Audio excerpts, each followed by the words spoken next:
Bugün arzumuzun azadlıq günü. Bugün azadlığın zirvə günüdür. Ulu babaların səpdiyi idəni göyərdən millətin zərbə günüdür. Bugün min illərlə gələn yolların sabaha açılan hür qapısıdır. Haqqını istəyən mərd oğulların şərəflə keçdiyi nur qapısıdır. Bugün yer üzündə ən qədim xalqın özünə yenidən dönüm anıdır. Vətəni canından çox sevənlərin vətən qarşısında imtihanıdır. Bugün hüzün günü, qəm günü deyil, fəxarət günüdür, qürur günüdür. Xalqın varlığını təsdiq edən şərafət günüdür, möhür günüdür.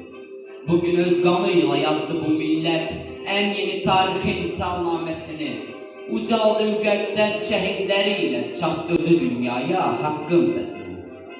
Bugün azadlığın, müstəqilliyin qan ilə yazılmış təməl günüdür. Ölümün üzünə dik baxa-baxa özgür yaşamağın bədəl.